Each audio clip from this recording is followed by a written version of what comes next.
पुल सिरात की तफसील। क़यामत में जब मौजूदा आसमान और ज़मीन बदल दिए जाएंगे और पुल सिरात पर से गुजरना होगा, वहां सिर्फ दो मकामात होंगे, जन्नत और जहन्नम। जन्नत तक पहुंचने के लिए लाजिमन जहन्नम के ऊपर से गुजरना होगा। जहन्नम के ऊपर एक पुल नस्ब किया जाएगा, उसी का नाम सिरात है। उससे गुजर कर जब उसके पार पहुंचेंगे, वहां जन्नत का दरवाजा होगा। वहां नबी करीम सल्लल्लाहु अलैहि वसल्लम मौजूद होंगे और अहले जन्नत का इस्तकबाल करेंगे। ये पुल सिरात दर्जा ज़ैल सिफात का हामिल होगा। नंबर 1, बाल से ज्यादा बारीक होगा। नंबर 2, तलवार से ज्यादा तेज होगा। नंबर 3, सख्त अंधेरे में होगा। इसके नीचे गहराइयों में जहन्नम भी निहायत तारीकी में होगी, सख्त बिपरी हुई और गजबनाक होगी। नंबर 4, गुनाहगार के गुनाह उस पर से गुजरते वक्त मजसम इसकी पीठ पर होंगे। अगर उसके गुनाह ज्यादा होंगे तो उसके बोझ से उसकी रफ्तार हल्की होगी। अल्लाह ताला हमें इस सूरत से अपनी पनाह में रखे। और जो शख्स गुनाहों से हल्का होगा तो उसकी रफ्तार पुल सिरात पर तेज होगी। नंबर 5, इस पुल के ऊपर आंकड़े लगे हुए होंगे और नीचे कांटे लगे होंगे जो कदमों को जख्मी करके उसे मुतासिर करेंगे। लोग अपनी बदामालियों के लिहाज से इससे मुतासिर होंगे। नंबर 6, जिन लोगों की बेईमानी और बदामालियों की वजह से उनके पैर फिसल कर वो जहन्नम के गड्ढे में गिर रहे होंगे, उनकी बुलंद चीख पुकार से पुल सिरात पर दहशत तारी होगी।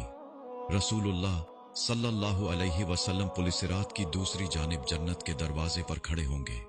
जब तुम पुल सिरात पर पहला कदम रख रहे होगे, आप सल्लल्लाहु अलैहि वसल्लम तुम्हारे लिए अल्लाह ताला से दुआ करते हुए कहेंगे, या रब्बि सल्लिम, या रब्बि सल्लिम।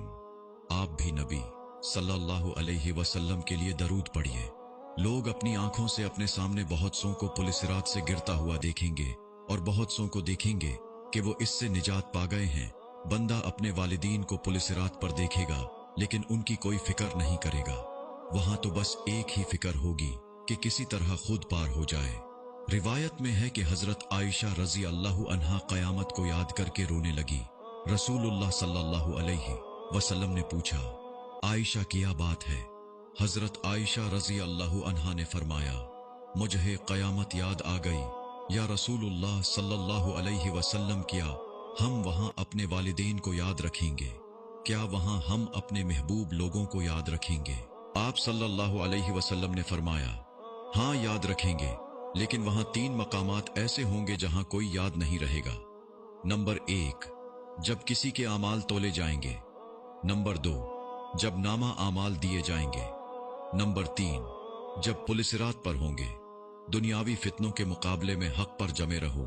दुनियावी फितने तो सिराब हैं, उनके मुकाबले में हमें मुजाहिदा करना चाहिए और हर एक को दूसरे की जन्नत हासिल करने पर मदद करना चाहिए, जिसकी वुसात आसमानों और जमीन से भी बड़ी हुई है। इस पैगाम को आगे बढ़ाते हुए सदका जारिया की नियत करना न भूलें। या अल्लाह, हमें उन खुश नसीबों में कर दीजिए जो पुल सिरात को आसानी से पार कर लेंगे। ए परवरदिगार, हमारे लिए अपना फजल, करम, रहम वले हुस्न खात्मा का फैसला फरमाइए, आमीन। इस तफसील के बाद भी क्या गुमान है कि वहां कोई रिश्तेदारियां निभाएगा जिसके लिए तुम यहां अपने आमाल बर्बाद कर रहे हो? मखलूक के बजाय खालिक की फिक्र करो, अपने नफ्स की फिक्र करो। कितनी उम्र गुजर चुकी है और कितनी बाकी है? क्या अब भी लापरवाही और आइश की गुंजाइश है?